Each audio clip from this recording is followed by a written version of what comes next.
I've stuffed it. Ah, that was a big stuff up.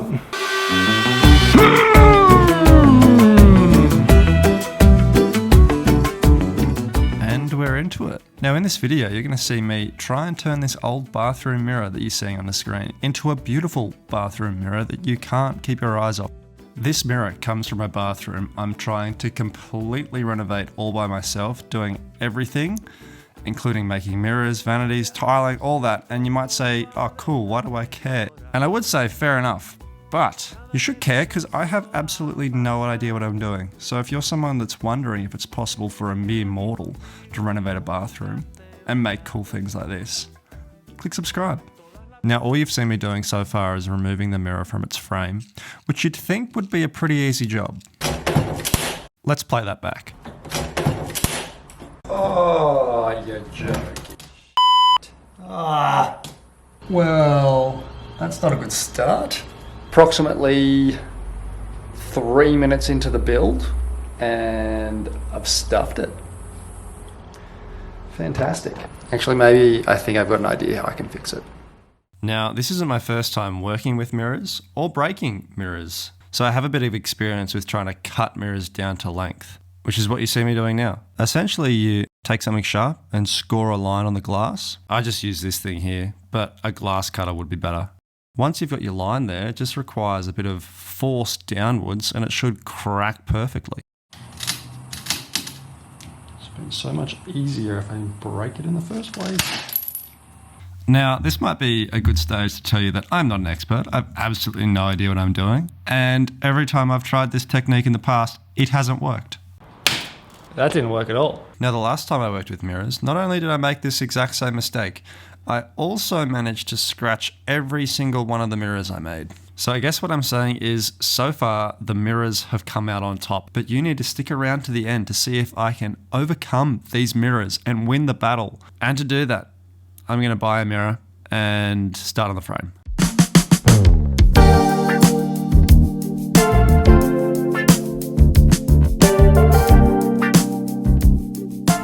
Alright, I am choosing to completely forget about that whole debacle for the time being with the mirror and move on with the rest of the build. Now what you see me doing here is making a template because the corners on this mirror are going to be round. What? So I have never done this technique, so I'm far from an expert, but essentially what I'm trying to do here is make the shape I want for the corners out of a scrap piece of MDF. And then I'm going to take that piece of MDF and use it with my router to make the shape I want. Now in my head, I imagined that I'd be able to do the inside corner curve on my belt sander, but turns out I couldn't. So I had to make a template for my template. So I used a template for my Forstner bit to drill the hole, but I highly recommend doing this process first so you don't need a template. Hey! I'll clean it up a little bit with some sandpaper, but not bad. Maybe I do know what I'm doing. New day and it is stinking hot, hence the singlet. So you can see here the timber we're using, which is mixed ash. They're old timber boards that have been pulled out a house nearby here. See on the timber already, I've marked out the template where I need to cut, so that's what I'm gonna do now. Let's do it.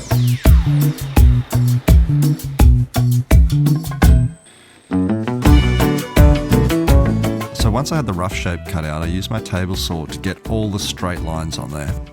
I made sure my first cut was away from the line and slowly made my way up to the mark.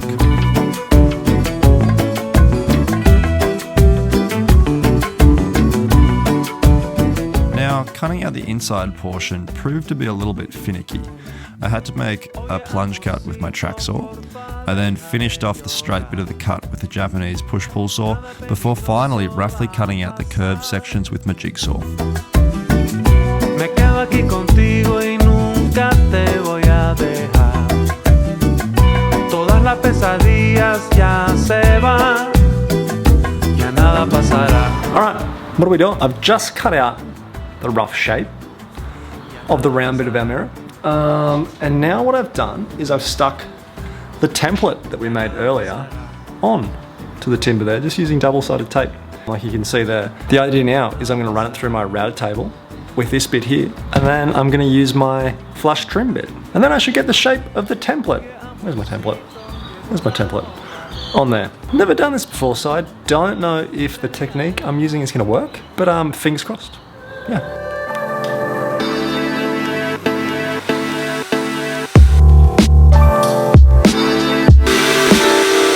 It worked! Can't hear anything because I got my earmuffs on, but it worked. Just going to raise it up now and do the same thing.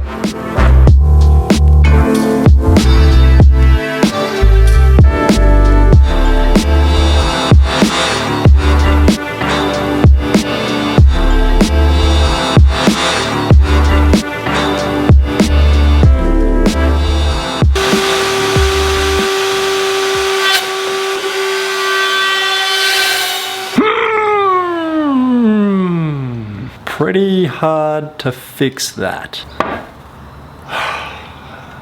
That was my last bit of timber as well, which is also fantastic. I have to go buy some more.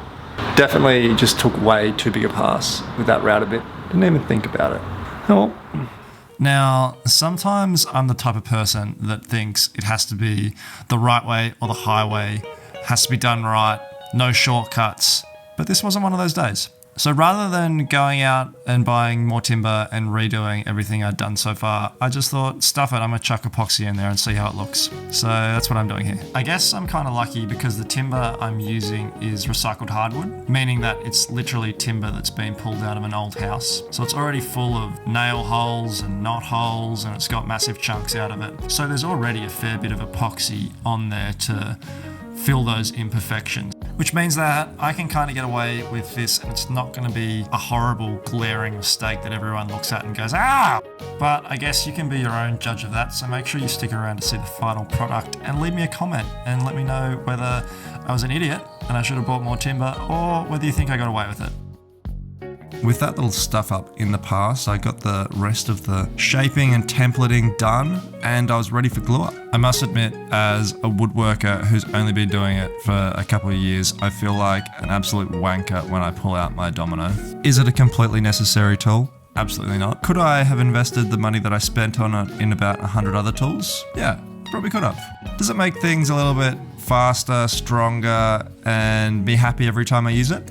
Yeah, it does. Does that make it worth it? Nah, it's so expensive.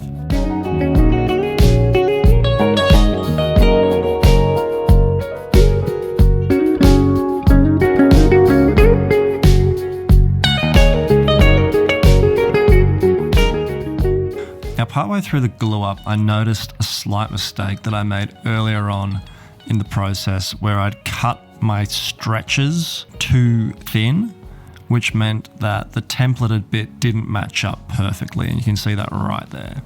So to fix that, I just chucked the template back on top and went over it with the same templating bit in my palm router.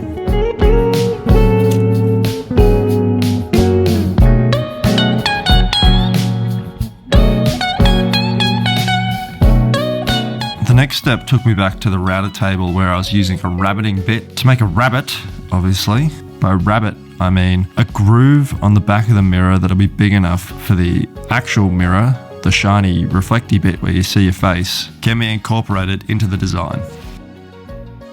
Now, after already having an incident with tear out and using a new router bit, I was quite worried about stuffing this, so I took really shallow passes and just slowly raised the height of the rabbiting bit.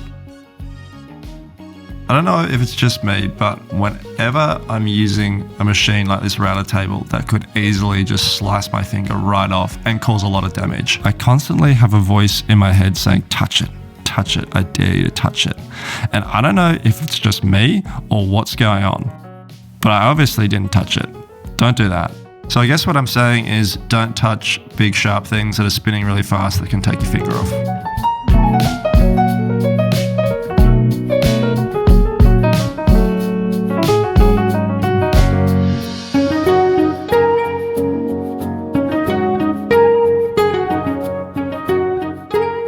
Seeing right here is that the rabbet I made isn't quite deep enough to incorporate the mirror. There's probably way easier ways to do this, but I was pretty brain dead at this stage, so I just grabbed my track saw out and whipped off an edge.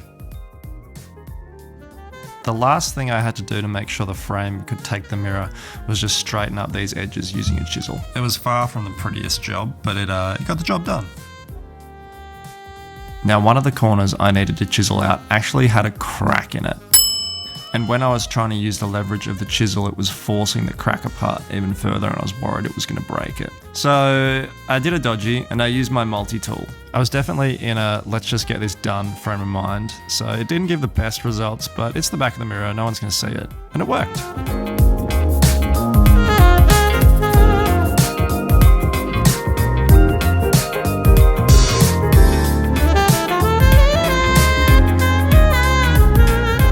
At this stage, all that was really left to do was just the finishing, putting a slight round over on, giving it a good sand, and adding a coat of furniture oil, which I did off camera.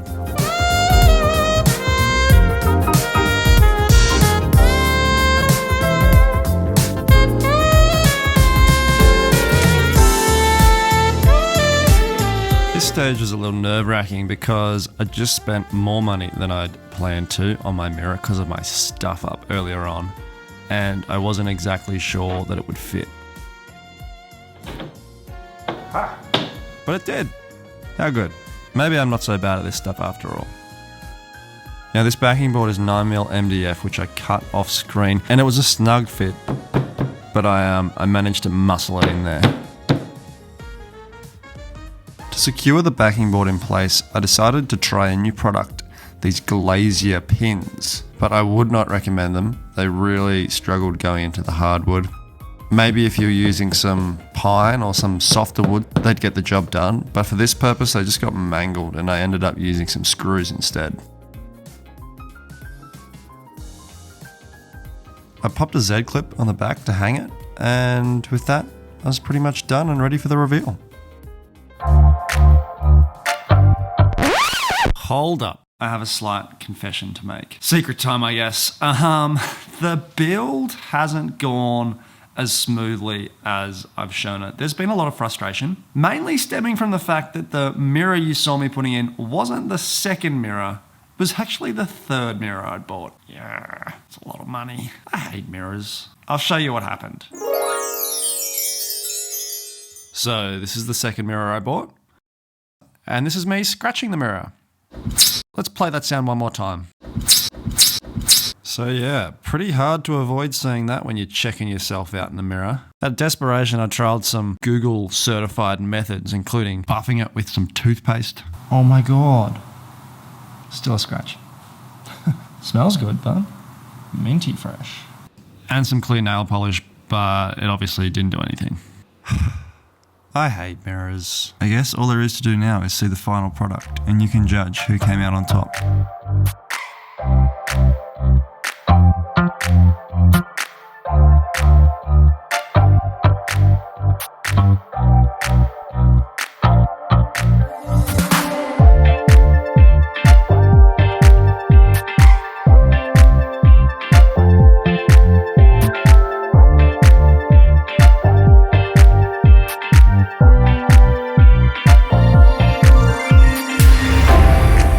I guess it's probably fair to say from all the breaks and scratches, the mirror's probably won this battle. It'd be pretty easy for me to look at this mirror and think what a debacle and a hassle that was. But I have to admit, I don't feel that way.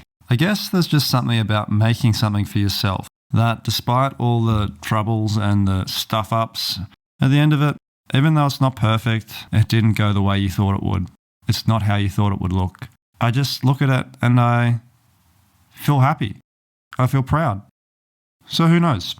Maybe in a way, I did win this round.